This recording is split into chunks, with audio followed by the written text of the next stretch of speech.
Tak ada orang paling bahagia di dunia ini selain Anies Baswedan. Nah, jika orang lain, purna tugas alias pensiun itu diam di rumah, tapi Anies justru akan memulai pekerjaan barunya, yaitu sowan ke sana kemari, dan bila perlu berkeliling ke seluruh pelosok Indonesia memperkenalkan dirinya sebagai bakal calon presiden. Bagi Anies, pensiun bukan berarti ongkang-ongkang di rumah sambil doing nothing. Tugas dan jabatan barunya sebagai bakal capres memaksanya turun gunung. Jika Susilo Bambang Yudhoyono turun gunung untuk anaknya, tapi Anies untuk suatu amanah yang diberikan Partai Nasdem kepadanya. Benar bahwa Anies telah mengakhiri tugasnya selaku Gubernur DKI Jakarta melalui kemenangan yang menjadi stigma buruk hingga saat ini, yaitu politik identitas.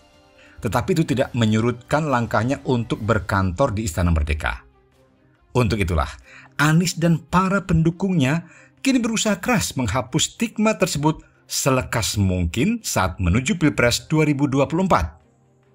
Soalnya Anies kepada Ketua Umum Partai Demokrat Agus Harimurti Yudhoyono alias AHY dan Panglima TNI Jenderal Andika Perkasa saat masih menjabat gubernur harus dilihat dari kacamata bersih-bersih diri dari stigma politik identitas. Ingat, politik TNI adalah merah putih, nasionalis, dan kebangsaan, imun dari politik identitas. Tetapi, ada yang lebih menarik dari sekedar sowan kepada unsur TNI, baik AHY maupun Andika, yang kita semua tahu apa tujuannya, yaitu makna hermeneutis di antara keduanya. Ini bukan bermaksud melupakan nasihat Farel Prayoga loh, ojo dibandingke. Namun, hermeneutika politik jauh lebih menarik. Pesan bertemunya Anies dengan AHY dan kemudian dengan Andika di saat masih menjabat gubernur, ini bisa dibaca bahwa Anies pernah menjadi rival di Pilkada DKI 2017. Tetapi kemudian bersahabat karena AHY yang terlempar di putaran pertama, lalu melimpahkan suaranya ke Anies untuk membuat Ahok terjungkal. Meski sekedar mengingatkan atau nostalgia politik, tidak tertutup kemungkinan adanya bisik-bisik konsensi di antara keduanya. Semisal menawari AHY sebagai bakal calon wakil presiden. Tetapi ini sesuatu yang sulit dan tampaknya masih jauh karena harus melibatkan partai lain sekoalisi. Ya, setidak-tidaknya konsesi sejumlah kementerian atau lembaga kepada Demokrat jika bersedia menjadi teman koalisi. Dan jika tawaran bakal cawapres untuk AHY masih jauh panggang dari api, ini tetap bisa ditawarkan. Lalu bagaimana dengan pesan politik Anies ketika bertemu Andika? Ya tentu ada yang mengatakan, itu soal waktu saja. Atau, itu cuma kebetulan belaka. Atau, kan Anies bisa ketemu siapapun. Ayo monggo. Iya toh? Dari hermeneutika politik ada tafsir lain dari sekedar kebetulan atau soal waktu. Ini setting dan komunikasi politik yang dipersiapkan Anies dengan matang. Benar bahwa baik bertemu dengan AHY maupun Andika, status Anies sudah menjadi bakal capres Nasdem.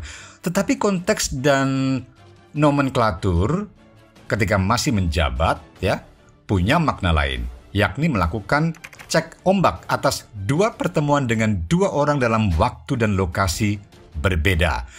Kira-kira mana penerimaan publik yang lebih antusias? Anies AHY atau Anies Andika? Cerdik bukan? Pesan untuk AHY, berhati-hatilah. Bagaimanapun, jika mengabaikan nasihat Farel ojo dibandingke dalam konteks militer, sangatlah jauh perbandingan Andika AHY, yakni antara pensiunan Jenderal Bintang 4 dengan mayor pensiunan dini dengan melalui satu pundak.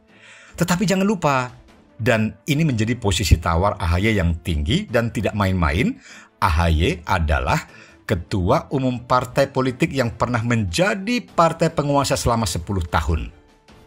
Sebagai parpol, Demokrat punya jaringan yang cukup mengakar ke bawah. Ini kekuatan yang tidak bisa diabaikan. Jangan dilupakan pula, AHY adalah anak biologis SBY yang pernah menjadi presiden selama 2 periode. Dari sisi elektabilitas pun, satu-satunya orang yang tertangkap radar pencapresan, elektabilitas AHY sedang merayap naik dan seksi untuk dipandang mata. Maaf Farel, mari bandingkan dengan Andika yang meski bintang 4 di pundak alias Jenderal Full, elektabilitasnya masih jauh di bawah AHY.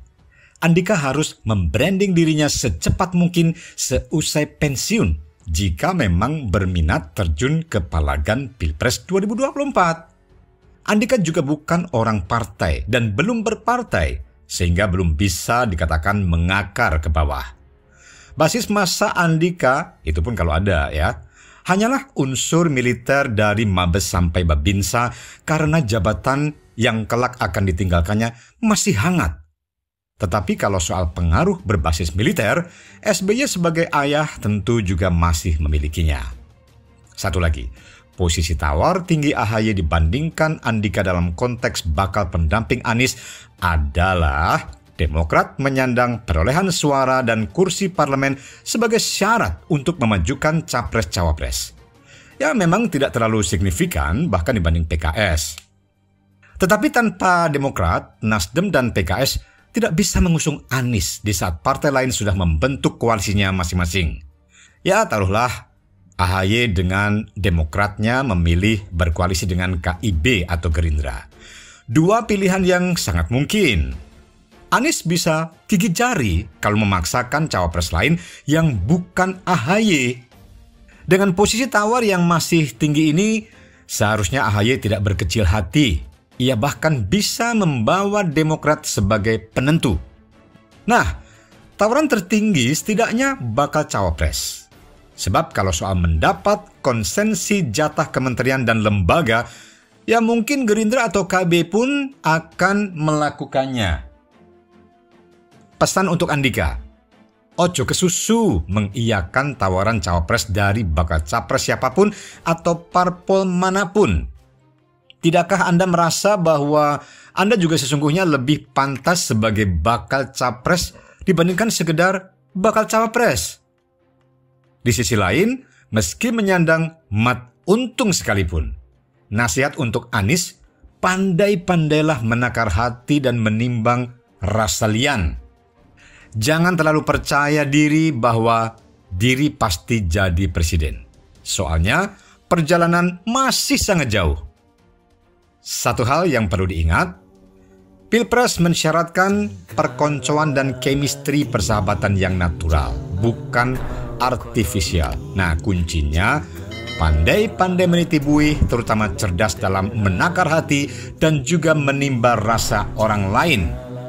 Memasangkan capres-cawapres itu ibarat perjodohan, bukan semata-mata penerimaan rakyat yang dominan, tetapi urusan hati malah kadang lebih menentukan. Ini meminjam nasihat A.A. Gim ya. Jagalah hati, jangan kau nodai.